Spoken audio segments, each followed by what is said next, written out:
Assalamualaikum and good day to Associate Professor Dr. Hanita and my fellow classmates.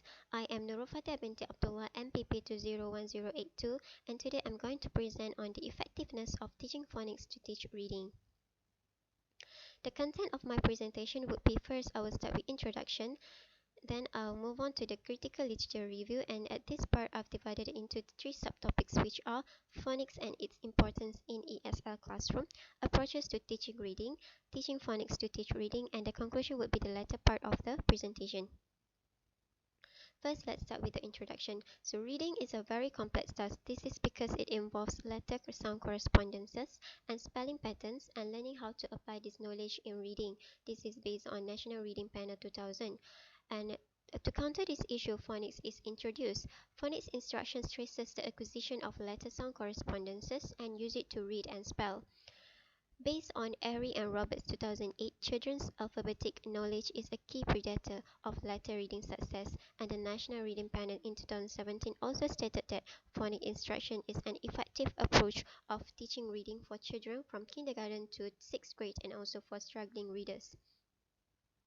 Now let's look at my critical literature review and the first part of it, which is the phonics and its importance in ESL learning. First, let's start with the definition of them. So what is phonics? Phonics is actually the approach to decode words. This is based on Stahl 2001. And phonemes awareness is the key to understand the logic of the alphabetic principle and thus to the learnability of phonics and spelling based on Snowburns and Griffin 1998. But the most important term is the phonological awareness, which is the perceptions, representation, and production of speech sound based on Snowburns Griffin 1998. Now let's look at the study on phonics. First, Finnegan 2012 in his research study entitled Two Approaches to Phonics Instruction, Comparison of Effects with Children with Significant Cognitive Disability. This study investigated the effectiveness of phonics to the children with significant disability. And the finding of the study stated that participants who received a systematic approach to phonics instruction outperformed those students who did not. And they also could track each letter in a word and sound it out rather than having to recognize segments of word by side, which means they were able to read the words based on the sound of each letter and not by memorizing how the word sounds like. And another study, which is by Roberts and Marin in 2006, teaching phonics in the context of children's literature or spelling, influences on first grade reading, spelling, and writing, and fifth grade comprehensions. This study is made to analyze teaching phonics and its effect on reading, spelling, and writing, and the findings of this study stated that there are a differential ease of learning letter sound correspondences with word decoding and also word spelling. Based on Harangi in 2008, Why Phonics Teaching Must Change, this article basically discusses on the phonics in scientific ways and how the encoding and decoding of the sound can affect the proficiency of pupils.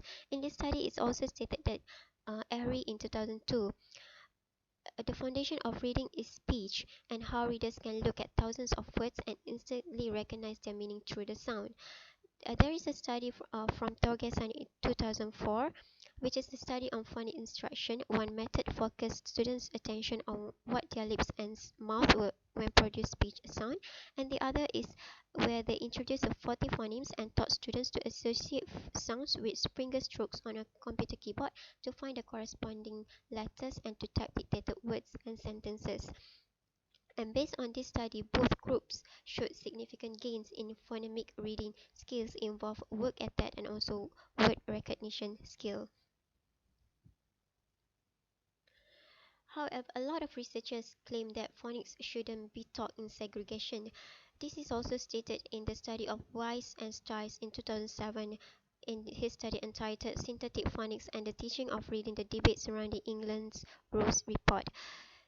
He mentioned that teaching phonics separately doesn't ensure its effectiveness towards mastery of English, so this study concluded that with the signal of stronger state intervention in the training of teachers and pressing a need for the government's requirement and guidelines for early reading might help students to read better. Based on the study from Stacy C. 2020 in his study entitled teaching phonics without teaching phonics early childhood readers.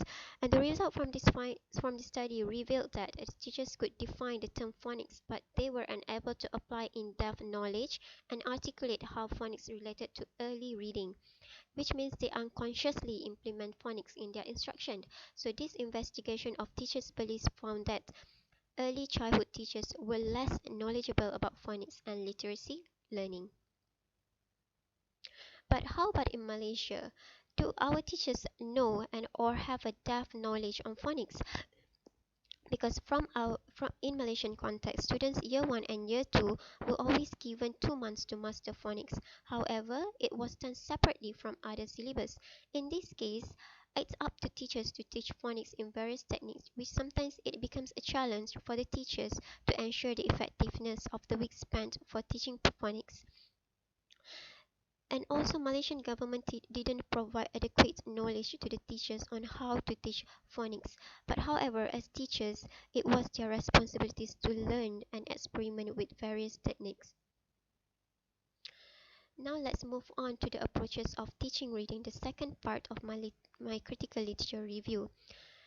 Teaching Reading 2006 stated that reading is the key element of literacy competence, which involves two basic processes, which are letter symbol recognition, letter sound rules, which is involve phonemic awareness and phonological knowledge, and whole word recognition, and also the ability to derive meaning from the written text.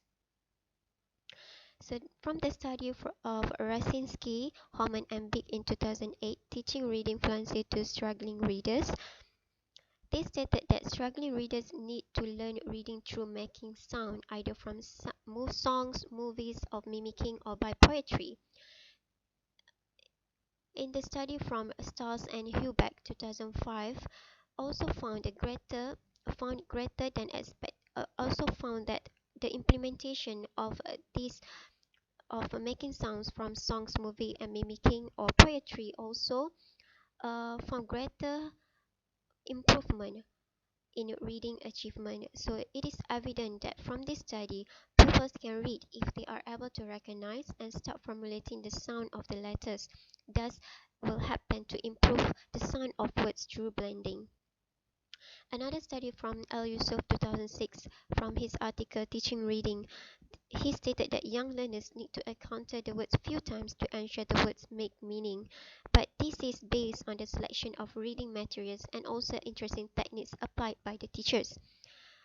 From Carroll 2004 in his study Interactive Approach to Second Language Reading, this study basically explains about the reading process and also highlights a communication reading model by Rudel in 1969. So this model argued that reading doesn't only involve the pragmatic and semantic rules, but also the sound of the letters, which is the phonemes. So this highlights the importance of graphemic input, which is the graph and the phonemes. Next, move on to the last part of my critical literature review, which is teaching phonics to teach reading. Based on the study from Johnston, McKeown, and Watson in 2011, long-term effects of synthetic versus analytic phonics teaching on the read. So this study found that the group taught by synthetic phonics had better word reading, spelling, and also reading comprehension.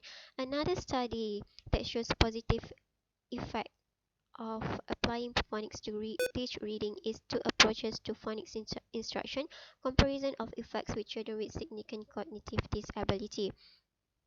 And the findings show that participants who received a systematic approach to phonics instruction outperformed those who did not, and they were better able to apply the decoding skills in their reading. Another studies are from Another study is from Glazard 2017, Assessing Reading Development Through Systematic Synthetic Phonics. This study is a study where they're comparing with other study. This study supported teaching phonics in segregation because earlier based on my previous studies that I mentioned earlier, none of them support teaching phonics in segregation. But this study is an exceptional where he gives full support of teaching phonics in segregation, and it was up to the teachers to choose whatever ways that work for their children or for their kids or for their students. This study also provided ways to teach and evaluate phonics in different perspectives, which is through assessment battery that use a lot of graphic phonemes and onset and rhyme segmenting and blending of phonics. Another study from Joseph 2000, which is using word boxes as a large group phonics approach in his first grade classroom. So word boxes instruction appeared to be viable approach to teaching children phonics as word boxes lesson was presented in this study consisted of helping children which is help them in the bridge operating on words phonemically. And another study from City School 2018 entitled Theoretical Review of Phonics Instruction for Struggling or Beginning Readers of English. In this study, it stated that to become a fluent reader, it is necessary to master the alphabetic code in which English words are written. And although understanding letter sound correspondence is indispensable to skip reading, effective instruction should also offer a supportive and tolerant atmosphere to learn to read. Thus, it can be concluded that mastering phonics is one thing, but actually it is under teachers' responsibility to make teaching phonics to teach reading is stimulating enough to fit their interests.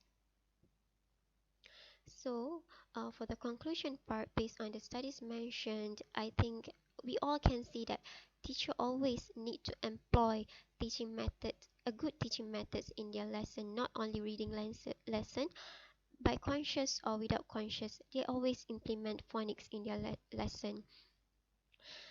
All the studies also highlight the role of sound articulation will help the students to recognize the letter by segmenting and blending the sound. But all the studies also stated the importance of teachers' mastery and creativity in teaching phonics. Teaching phonics to teach reading is one thing, but at the end of it, it is up to the teachers on how to teach the phonics and make the lesson more interesting, more effective, and uh, and provide a better result for the children. So this concludes that teaching phonics can be varied and should be varied to arouse the students' interest. At the end of the day, it's all about the students' interest to learn. However, I would like to have your opinion. What do you think?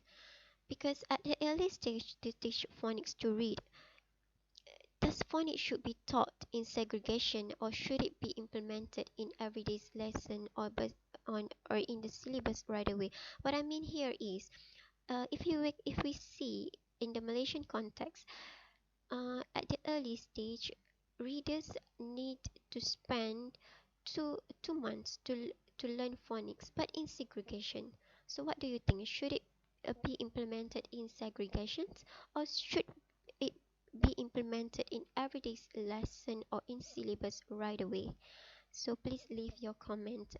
Please leave your opinion in the comment section below because I am very interested in doing the study of phonics. So to have your feedback on this, to have your opinion on this would be much appreciated. That's all from me. Thank you.